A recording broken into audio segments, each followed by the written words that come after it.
थेट वार्ता चॅनलवर आपलं मनपूर्वक स्वागत आहे।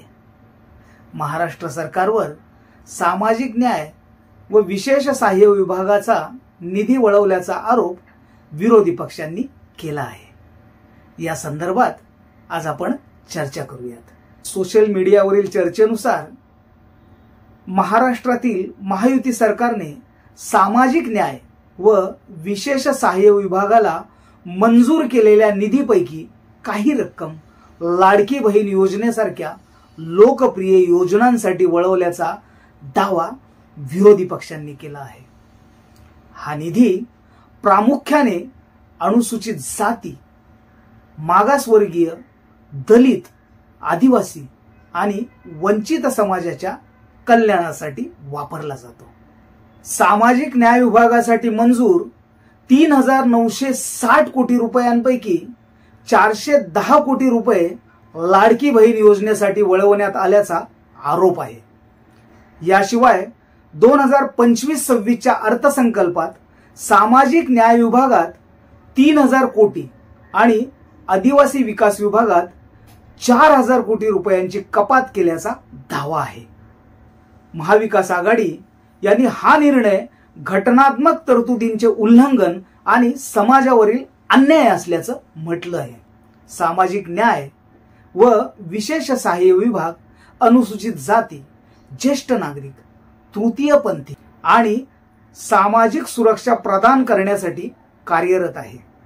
यामध्ये शिक्षण, प्रशिक्षण, कौशल्य विकास, रोजगार निर्मिती, गृहनिर्माण आणि सामाजिक सहाय्य योजनांचा समावेश आहे। यासाठीचा निधी पूर्णपणे राज्य सरकारकडून प्राप्त होतो आणि त्याचा उपयोग योजनांद्वारे समाजातील वंचितांना मुख्य प्रवाहात आणणे यासाठी केला जातो। लाडकी बहीण ही महायुती सरकारची एक महत्त्वाकांक्षी योजना आहे, ज्यामध्ये पात्र महिलांना आर्थिक सहाय्य दिले जाते। या योजनेसाठी मोठ्या प्रमाणात निधीची आवश्यकता आहे।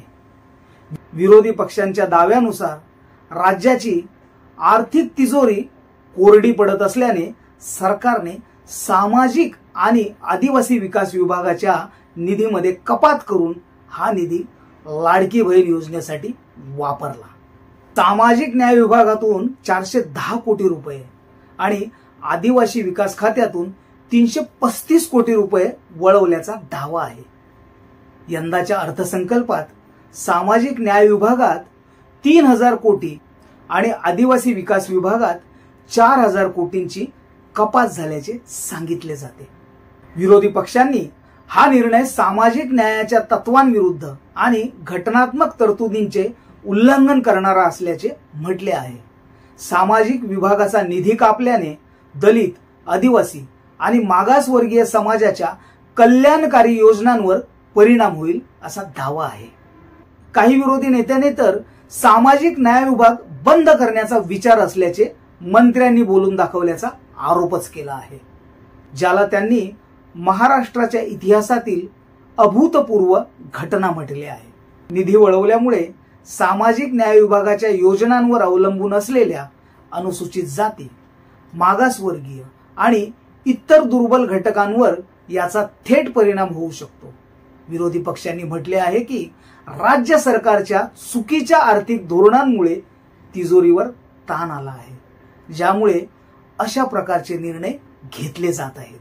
निधी कपातीमुळे वंचित आणि मागासवर्गीय समुदायांमध्ये सामाजिक असंतोष वाढण्याची शक्यता आहे। सामाजिक न्याय मंत्री संजय शिरसाट यांनी देखील नाराजी व्यक्त केली आहे। याबाबत आपण मुख्यमंत्री देवेंद्र फडणवीस यांच्याबरोबर तातडीने चर्चा करणार असल्याचं त्यांनी सांगितलं आहे। ते असंही म्हणाले की निधीच दिला जाणार नसेल तर खात्याचा उपयोग काय। वंचित बहुजन आघाडीचे नेते प्रकाश आंबेडकर यांनी तीव्र नाराजी व्यक्त करत आपली प्रतिक्रिया दिली आहे। ते म्हणाले की समाज कल्याण खातेच बंद करावे। या निर्णयाला त्यांनी SC/ST समाजाच्या सामाजिक न्यायावर गदा आणणारा आणि वंचितांच्या हक्कांवर डल्ला मारणारा आहे असा आरोपच केला आहे। सध्या हा मुद्दा सोशल मीडियावर आणि राजकीय वर्तुळात तीव्र चर्चेचा विषय बनला आहे। सरकारने याबाबत अधिकृत शासन निर्णय किंवा स्पष्टीकरण जारी केलेलं नाही, त्यामुळे आरोप आणि प्रत्यारोपांवरच चर्चा आधारित आहे। विरोधी पक्षांनी या विरोधात आंदोलन आणि कायदेशीर मार्गाचा अवलंब करण्याचे संकेत दिले आहेत। सामाजिक न्याय विभागाचा निधी वळवण्याचा मुद्दा सध्या राजकीय दृष्ट्या संवेदनशील आहे। विरोधी पक्षांनी याला वंचित समाजावरील अन्याय आणि घटनात्मक उल्लंघन असे म्हटले आहे, तर सरकारकडून याबाबत अधिकृत स्पष्टीकरण आलेले नाही। यामुळे सामाजिक आणि राजकीय तणाव वाढण्याची शक्यता आहे।